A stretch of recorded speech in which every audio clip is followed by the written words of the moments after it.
하나님 참 좋으시 나의 하나님.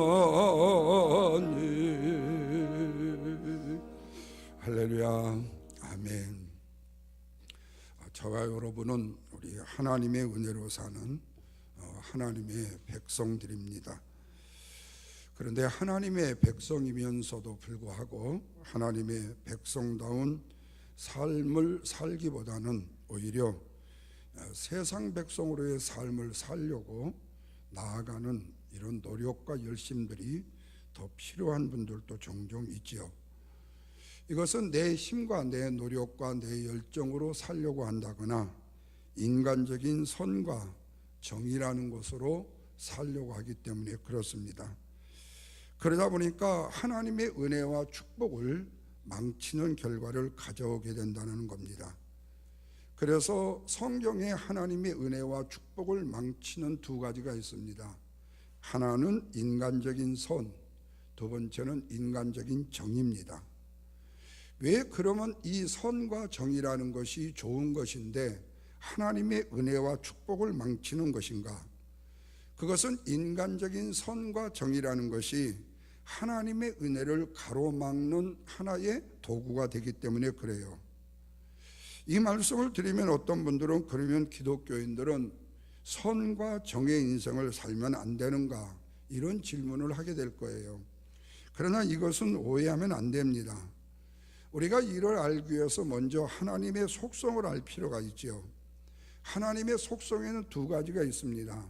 하나님만이 갖는 고유적 속성이 있고 또 하나는 인간과 하나님이 같이 가질 수 있는 비공유적 속성이 있습니다.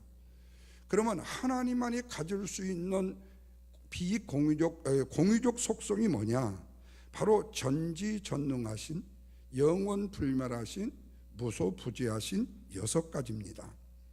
그런데 하나님과 인간이 함께 가질 수 있는 공유적인 속성이 있는데 그게 바로 뭐냐면 아는 것과 느끼는 것과 행하는 지정의입니다. 그런데 바로 이 인간과 하나님이 함께 가질 수 있는 공유적 속성을 우리는 뭐라고 말하느냐면 선과 정의라고 얘기를 합니다. 이것은 하나님만 가지신 속성이 아닌 인간도 함께 하나님과 같이 가질 수 있는 공유적인 속성이라는 거예요. 그런데 이것이 진정한 믿음을 혼동시키는 주범이 되는 경우가 된다는 겁니다.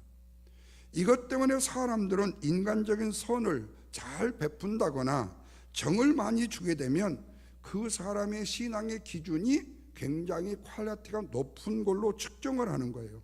그리고 좋은 사람으로 평가를 한다는 거예요. 이게 틀린 얘기가 아니에요. 신앙이 좋으면 그 선과 정의 퀄리티가 좋아질 수도 있어요.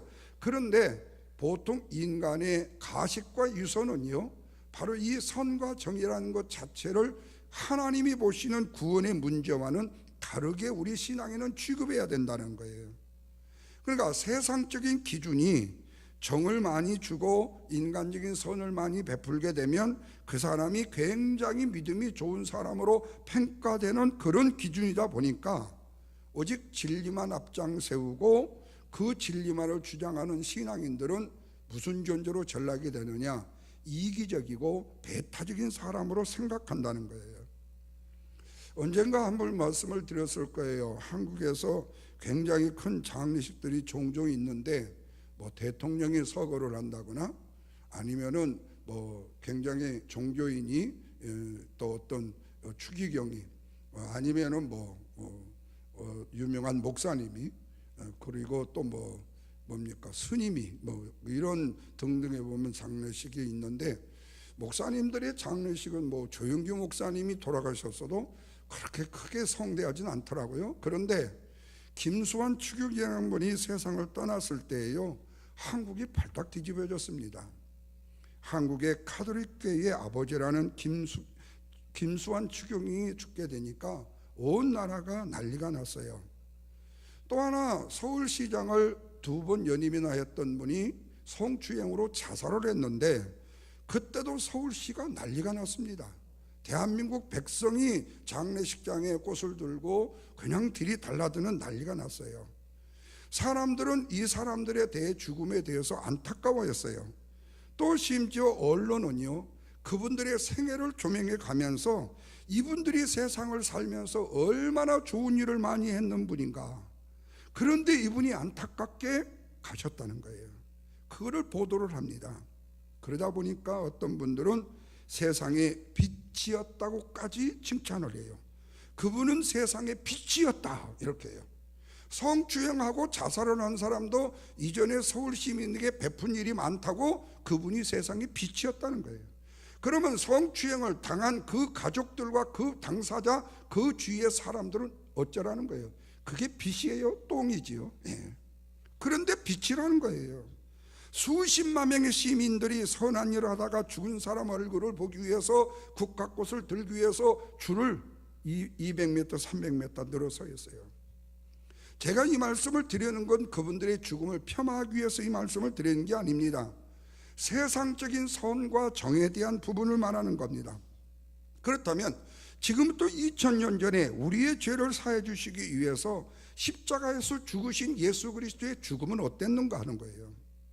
당시의 사람들은 예수님의 죽음을 애도하기보다는 조롱하고 비웃었고 조소를 했습니다. 실제적으로 인간적으로 선하게 살았던 사람과 너무나도 비교가 되는 죽음이고 장례식이었어요. 그러면 왜 그랬을까요? 먼저 세상적으로 선하게 살았던 사람의 죽음에는 내 자신의 가치에 합당한 업적을 이룬 사람에 대해서 그냥 내가 보내드릴 수가 없어서 내가 국화꽃을 들고 그분의 영정상인으로 보기 위해서 가겠다는 거예요. 근데 반면에 예수님의 죽음은 내 삶에 어떤 가치도 부여해 주지를 못했기 때문에 내가 거기에 가야 될 이유가 없다는 거예요. 그리고 그분을 애도해야 될 필요가 없다는 거예요. 근데 여러분, 유명한 톨스토이 단편 중에요, 사람이 무엇으로 사는가라는 책이 있어요. 여기에 보면 이 두 면을 굉장히 핵심적으로 요약해 주는 말 한마디가 있습니다. 이래요. 사람은 사랑과 고통을 함께하는 진심 어린 사랑으로 산다라는 내용이 나옵니다. 어쩌면 이 두 사람의 죽음, 전자의 두 사람의 죽음에 대한 사람들의 행동을 너무나도 잘 표현해 주고 있어요. 사람은 사랑과 고통과 함께하는 진심 어린 사랑으로 산다. 문제는 뭐냐? 그 사람의 사랑, 그리고 그 사람이 우리에게 주는 고통, 이것을 모른다는 거예요.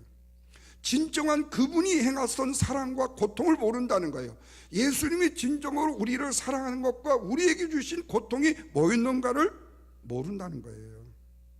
진심 어린 사랑이 곧 천국으로 인도하는 뜻으로만 해결을 하겠는 거예요. 그래서 김수환 지구의 행동이 천국으로 갔다고 도장을 찍어버리는 거예요. 그거는 저도 할 수 없어요. 근데 보통 사람은 그렇게 도장을 찍어버리는 거예요. 그렇다면 저는 이렇게 말하는 분들에게 묻고 싶어요. 그렇다면 당신이, 이분의 삶이 당신의 정신적인 가치관을 주었다면 당신은 왜 그 사람처럼 삶을 살지 못하느냐, 그거예요. 그러면 당신도 그렇게 살아보라는 거예요. 이렇게 물으면 저 그렇게 못 살아요, 그래요. 못 사는데요. 그러면 이런 분들이 대부분이라면 왜 당신은 그분처럼 그 삶을 살지 못하는데 왜 그 사람의 죽음을 애도하면서 보통 사람들의 죽음에 대해서는 아무런 나와 상관이 없는 것처럼 그냥 냉정하게 대하느냐, 그 말이에요.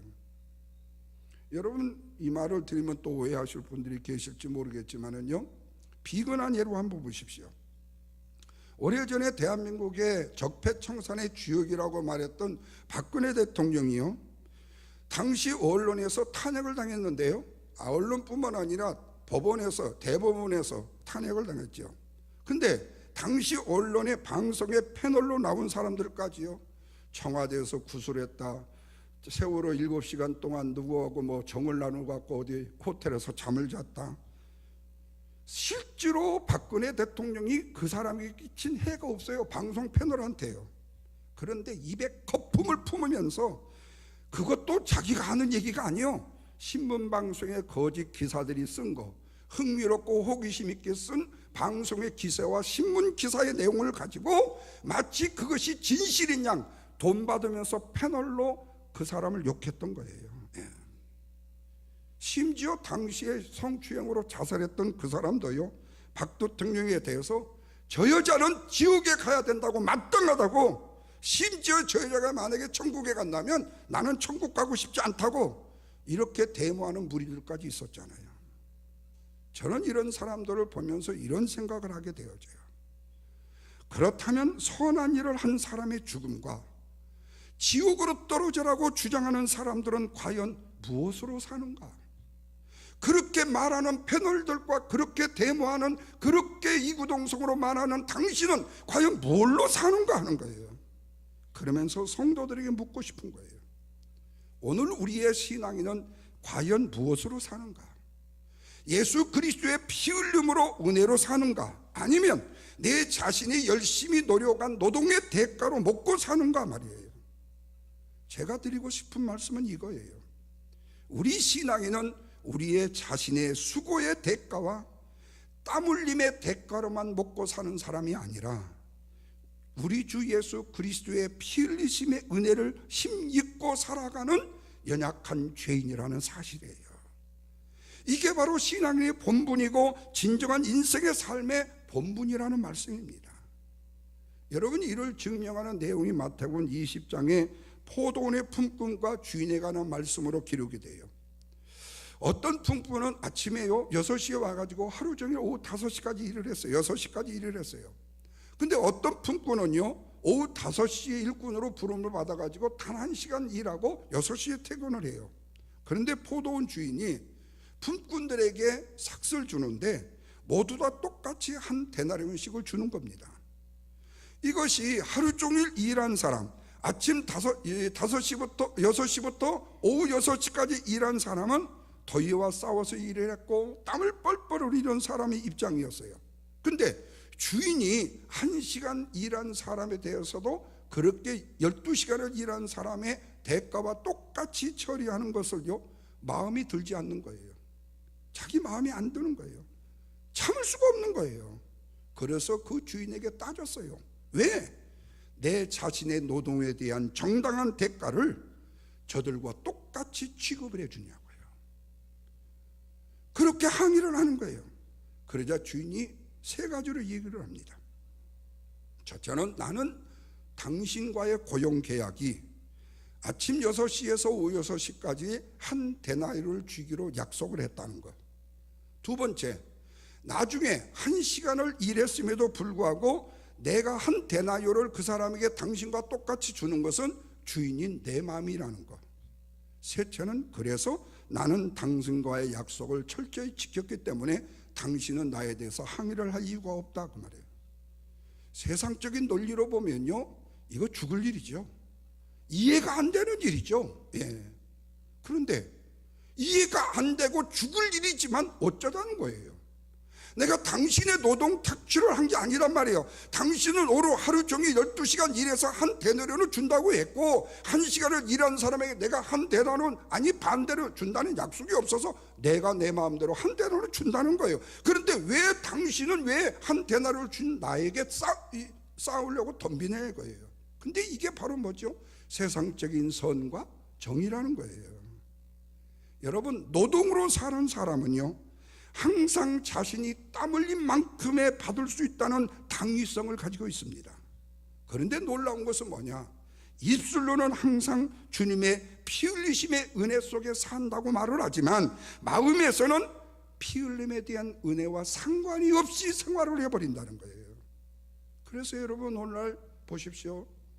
적응교회 다니다가요 애들을 교육을 시켜야 된다고요, 뭐 신앙이 조금 더 뭐 해야 된다고요, 자기의 레벨이 좀 올라갔으니까요 나의 레벨도 좀 높여야 된다고요. 큰 교회 가서 들러리로 신앙생활을 하는 사람들 종종 많잖아요. 그래서 적응교회 싫어해요. 실제로 봉사하고 헌신해서 그 아름다움이 얼마나 귀해요. 여러분, 미국의 카터 대통령이 땅콩 농장 하다가 대통령이 됐잖아요. 후에 그분은 땅콩 농장으로 돌아갔잖아요. 그래서 그 시골 교회의 침례교회 주일학교 교사로 평생을 봉사하잖아요. 여러분, 얼마나 아름다운 신앙의 인품이고 얼마나 신앙의 아름다운 모습이에요. 그분은 세상 말로 말하면 거기에 당신이 살고 있는 주에서 가장 큰 교회를 나가야 돼요. 근데 그 큰 교회를 나가지 않아도 그분은 하나님의 자녀고 하나님의 백성이라는 거예요. 근데 우리의 인간은 꼭 그렇다는 거예요. 왜 우리는 우리의 인간의 관점에서 내가 보는 내 신앙을 내가 선택하려고 하냐 말이에요. 하나님이 나에게 허락해 주신 은혜에 대한 감사의 표현은 왜 없냐 그 말이에요. 제가 이런 얘기를 드릴 수 있는 것은요, 제가 교회를 개척을 여러 번 해봤기 때문에 내가 이 말씀을 드릴 수가 있어요. 여러분, 전들요 어디 다 되어진 교회예요. 이력서 좀 어떻게 스펙을 해가지고 빵빵하고, 혹시 뭐 거기에 청빙위원회 장로님이 계신다면 로비를 해서라도 내가 좀 큰 교회 가고 싶은 마음 왜 없었겠어요. 근데 저의 목회 관점이 달라요. 거기 가서 나는 숨 막혀서 할 수가 없어요. 왜? 나는 나에게 주어진 은사의 목회를 해야지 거기에 내가 맞춰간다는 거 내 자신이 너무 힘들어요. 하기가 내가 그렇게 되면 나는 목회가 못해요. 그래서 저는 어쩔 수 없이 개척을 할 수밖에 없었어요. 큰 교회가 부럽지 않아서가 아니에요. 큰 교회를 만들고 싶지 않아서가 아니에요. 그건 하나님이 하시는 거예요. 그런데 그 적은 개척교회를 목회를 하다 보면요, 그 마음이 안타까움이 있어요. 그래서 저는 지금도 그래요. 저는 큰 교회, 개인적인 얘기예요. 또 큰 교회 목사님들이 보면 저보고 네가 적은 교회니까 그랬다고. 큰 교회 별로 안 좋아해요 나는요. 왜? 나는 거기가 들러리시고 싶지는 않아요. 설령 제가 은퇴를 하고 내가 어느 교회를 간다 할지라도요, 지역을 떠나서 혹시요, 저는 적은 교회 가서 내가 해야 될 목사의 교회를 저는 맡을 거예요. 그렇게 일하고 싶어요. 제가 목사가 아니라도 말이에요. 여러분, 이것은 어쩌면요 저에게 굉장한 보람이 있고 굉장한 의미가 있는지 몰라요. 혹시 여러분 이번에 인간극장에 목사의 이중생활이라는 그 인간극장 한번 보셨어요? 한번 보세요. 지난주에 하셨으니까. 그 전라북도 완주에 그 시골 교회에 누가 추천을 해가지고 음악을 잘하는 목사님이요 부임을 했어요. 가서 보니까 비가 새고 완전히 교회가 다 무너졌는데 6년 전인가 7년 전에 부임을 해가지고 그 교회에 가서 그 교회를 새롭게 일으켰어요. 지금은 한 20여 명의 마을 백들이 거우 오는데 아직 안 나온 분도 있어요. 근데 목사님이 하시겠다는 일은 다 도와줘. 교회 일은 다 도와주는데 교회는 안 나오는 어르신들도 있어. 근데 그 목사님이 그 동네 이웃까지요, 완주군까지요, 이 선한 사업을 얼마나 많은지 몰라요. 트랙터, 완속기, 기계가요 완전히 농장이에요. 농장.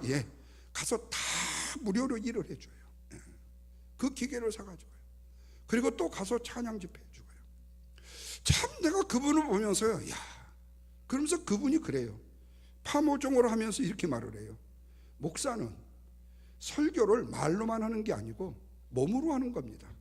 저는 지금 팔을 신고 있는데요, 이게 바로 제가 지금 설교입니다. 이게요. 참 공감이 가는 얘기였어요. 공감이 가는 얘기였어요. 보람된 인생을 살아가요. 사모님은 코맹맹이 소리하면서 목사님에게 아양을 떨면서 아주 그냥 불평불만도 아주 건사하게 하십디다마는요, 어쨌든 그 두 분이요, 그 사역을요, 그 동네를요 완전히 다 변화시켰어요.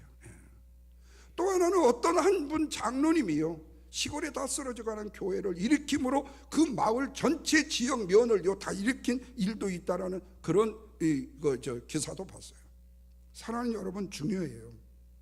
오늘 우리가 그리스도인이라는 것은 내 입술로만 피 흘림이라는 은혜 속에 산다고 말하는 것이 아니라 진적으로 내 마음속에 피 흘리심의 그 은혜와 은총이 상관이 있는 자로 사는 것이다. 자, 이런 면에서 볼 때 다윗이 오늘 아멜렉과의 전쟁을 한 후에 다시 찾은 전리품에 대해서 의견이 두 가지로 나눕니다. 한쪽의 의견은 전장에 싸웠던 사람들이 더 많은 분깃을 가져야 되고 수고의 대가를 더 많이 가지는 것이 옳다고 주장합니다. 다시 말하면 잃었던 것을 다시 찾기 위해서 목숨을 걸고 싸움을 한 사람과 그렇지 않고 여러 가지 핑계로 다윗과 함께 싸움에 참여하지 못한 200명에게는 그 싸움의 대가로 주어진 것은 당연한 것이, 그러니까 주어지지 않는 것이 당연한 것이 아니라는 거예요. 이 생각도 오늘날 우리들의 생각과 다를 바가 없지요. 어떤 일에 열심히 일하여 얻은 결과물을 참여한 사람과 참여하지 않는 사람에게 똑같이 나누고 한다면요, 아마도 오늘날 폭동이 일어날 수도 있을 거예요. 왜? 인간의 생각은 열심히 한 사람의 대가와 놀고 먹는 사람의 대가는 반드시 달라야 된다라고 생각하기 때문에 그렇죠. 근데 다윗은 저들의 생각과 달랐어요. 다윗은 똑같이 나눈 것이 옳다고 말하는 거예요. 그러나 여기서 오해하지 말 것이 있어요. 다윗이 여기서 옳다라는 것은 뭐냐? 하나님의 뜻에 합당하다는 말씀이에요. 그래서 피 흘리는 전쟁에 참여한 사람이나 참여하던 사람이나 동일하게 나눈다는 거예요. 그러면서 다윗은 그 근거를 23절에서 이렇게 말합니다. 다 같이 보십시오. 다윗이 가로되 나의 형제들아, 여호와께서 우리를 보호하시고 우리를 치러 온 군대를 우리의 손에 붙이셨습니다. 그러면 이 전쟁은 누가 했다는 거죠? 하나님이 했다는 거 아니에요? 그가 하나님이 우리에게 주신 것을 너희가 이같이 못하리라. 분리하면 안 된다. 똑같이 나눠야 된다. 정신이 번쩍 들게 하는 말씀이 있잖아요. 여호와께서 전쟁에 홀로 역사하셔서 전쟁을 이기게 하셨다는 거예요. 그런데 인간의 눈에는 자신만 그 전쟁에 참여한 것으로 보인다는 거예요. 하나님이 전쟁에 참여를 시킨 것은 인간인 나를 내 자신의 인간적인 성품을 부인시키기 위해서 참여한 것인데, 인간은 그 전쟁에서 수고의 대가를 찾아 먹으려고 한다는 거예요. 여러분, 똑같아요. 하나님이 나를 주의 종으로 세워서 목사의 직분, 일반 평신도의 직분이 아닌 목사의 직분을 주셨다면, 내가 잘나서가 아니라 세상에 똑똑해서가 아니라 나로 하여금 인간이 되게 하기 위해서요. 그런데 내가 목사가 되었다고 내 수고의 대가를 내가 찾으려고 한다면 뭐가 되죠? 하나님의 은혜에 뭐 하는 거죠? 내가 덤비는 거 아니겠어요? 나 같은 사람을 목사로 세우셔서 하나님의 은혜의 삶을 증거하게 만들었다는 거예요. 이번에 우리 집에서 우리 은퇴하신 목사님들 5분이 모였어요. 5분이 모였어요.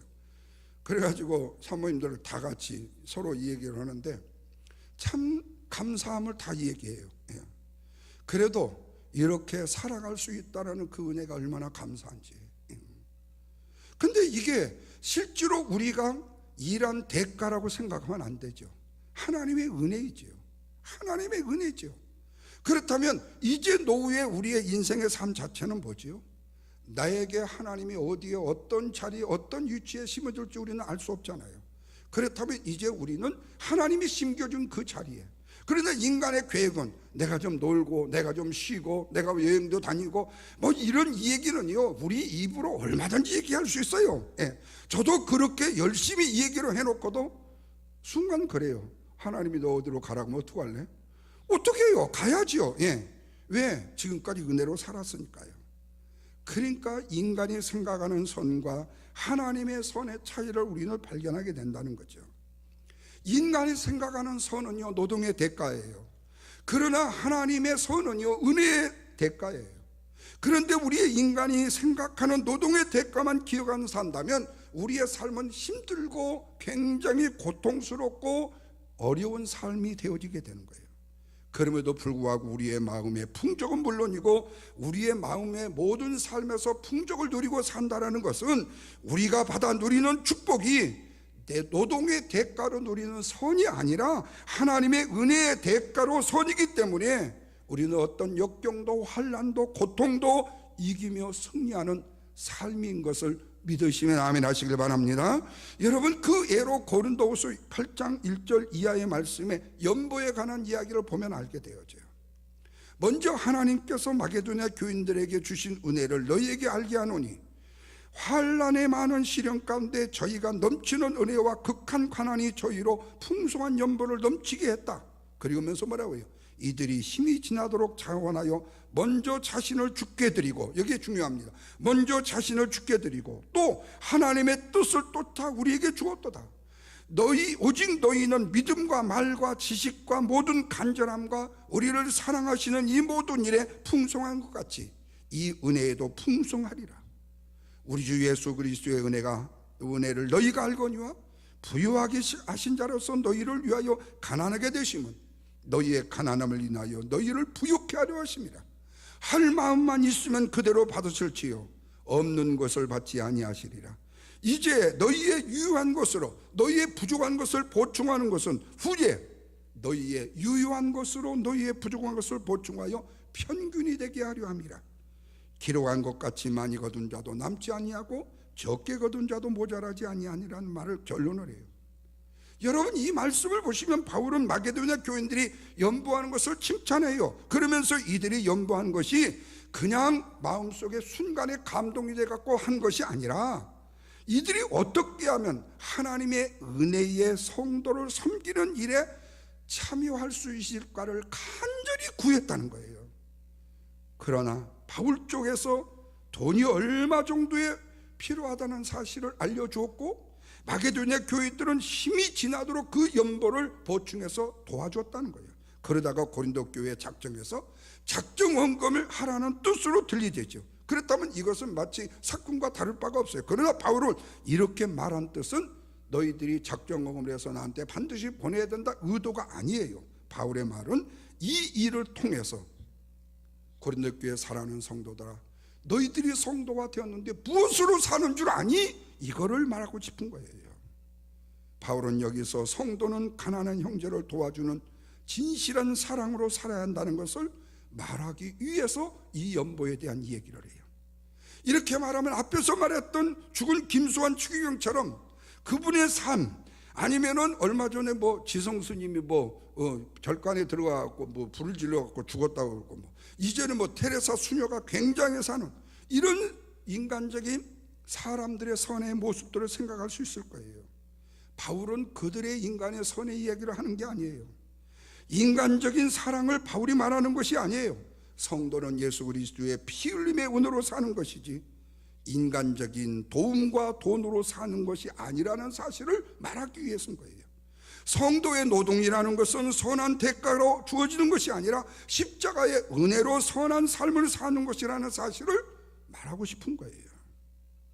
사랑하는 성도 여러분, 오늘날 돈이라는 것은요 생명과도 바꿀 수 없는 것이에요. 그래서 돈 때문에 부모와 자식 간의 관계도 끊어지고 형제의 관계가 끊어지기도 하죠.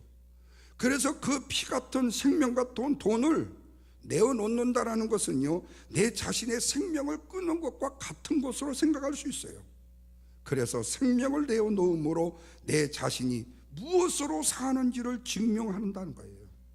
물론 돈을 내어놓았다, 내 피 같은 돈을 내가 놓아놓았으니까 주님 아시겠죠? 주님 아시죠? 이게 아니라 주님의 피 흘리심의 십자가의 은혜를 전하는 모습이 바로 내 헌신과 봉사와 내 수고에 그리고 주를 위한 열정에 포함이 되어 있다는 거예요. 내가 당연히 수고했으니까 당연히 내 것이요, 내가 수고했으니까 내 수고의 대가를 내가 반드시 챙겨야지, 이게 아니라는 거예요. 남들은 안 하는데 왜 나만 해야 되냐고, 이것도 아니라는 거예요. 내가 수고한 것이 주님의 은혜로 되었고, 아멘. 그러므로 수고의 대가도 주님의 은혜로 알고 사용하는 것이다. 이것이 대가 없이 드리는 연보의 자세다라고 말씀하고 있어요. 이와 같이 다윗은요 같이 간 자들이 그리고 같이 못 간 자들이 똑같이 나눔에 있어서 불만을 가지니까 다윗은 23절과 24절 25절에서 이렇게 얘기해요. 보십시오. 다윗이 이르되 나의 형제들아, 여호와께서 우리를 보호하셨고 우리를 치러온 그 군대를 우리의 손에 넘기셨은즉 그가 우리에게 주신 것을 너희가 이같이 못할 것이다. 이 일에 누가 너희에게 듣겠느냐? 전장에 나갔던 자의 분깃이냐? 소유물 곁에 머무를 자의 분깃이나 동일할지니 같이 분비할지니라. 그리고 25절에서 아주 매듭을 짓습니다. 그날부터 이것을 이스라엘의 규례로 삼았더니 어디까지 있다고요? 오늘까지 이르느니라. 사랑하는 성도 여러분, 성도는 과연 무엇으로 사는 자들일까요? 주님의 피 흘리심의 은혜로 사는 자들임을 믿으시면 아멘 하시길 바랍니다. 그렇다면 성도는 내 자신의 은혜로 섬기는 일에 대해서 우리는 어떻게 참여할 수 있었는가라고 적극적으로 묻고 대답할 수가 있어야 된다는 거예요. 그런데 오늘날 믿는 사람들까지도요 세상 살아가는 삶의 방식과 별다름과 없이 살아가는 사람들을 종종 보게 돼요. 예를 들어 이거예요. 우리가 누구를 돕고 싶다고 생각할 때요, 보통 사람들은 어떻게 합니까? 무엇이 필요하세요? 내가 뭘 도와드릴까요? 이렇게 묻잖아요. 근데요, 남을 돕고 싶으면요, 무엇이 필요한가를 물을 필요가 없습니다. 그냥 돕고 싶으면요, 그냥 자기가 도울 수 있는 것을 도우면 되는 거예요. 근데 무엇이 부족하느냐고 묻는 거예요. 근데 이런 물음 앞에 보통 사람들은요, 무엇이 부족하다고 부끄러워서 얘기할 수가 없어. 내가 다른 사람의 도움을 받는 것도 부끄러운데 뭐가 부족하냐고 했을 때 먹을 것이 부족해요. 그러면 저 사람은 먹을 거 환장했나 보다. 돈이 부족해요. 그러면 돈에 환장했나 보다. 뭐가 다른 사람이 그렇잖아요. 그러면 내가 도울 수 있는 걸로 도우면 된다는 거예요. 그런데 팩트로 말하면 사실 내가 무엇이 필요합니다라고 당당하게 말할 수 있어야 돼요. 그런데 보통 사람들은 이걸 말하지 못해요. 그렇다면 돕는 자와 도움을 받는 자의 입장에서 하나님의 은혜보다도 인간적인 선과 정을 앞세우기 때문에 그런 일이 일어날 수 있다. 그래서 다윗은 지금 전쟁에 함께 나가지 못한 자들에게 무엇이 필요하냐고 묻지를 않는 거예요. 물음이 선을 베푼 결과를 내 자신에게 돌리는 행위가 되기 때문에, 잘 들으십시오. 내가 당신이 무엇을 필요하냐고는 묻는 그 선이 내가 당신에게 베푼 결과를 내가 베풀 수 있다라고 내게 돌리는 선이 되기 때문에 그렇다는 거예요. 그래서 다윗은 묻지 않은 거예요. 그들의 필요에 따라서 반대가 있음에도 나누어 준 겁니다. 여러분, 이 나눔이 바로 뭐지요? 하나님의 선한 은혜인 것입니다. 그들에게 노동의 대가를 지불하지 않았습니다. 성도 되어진 우리가 바로 그래야 되겠죠. 세상에 속한 사람들과 비슷한 모습은 보여도 그 속에서 주님의 피 흘리심의 증인으로 살아가는 거잖아요.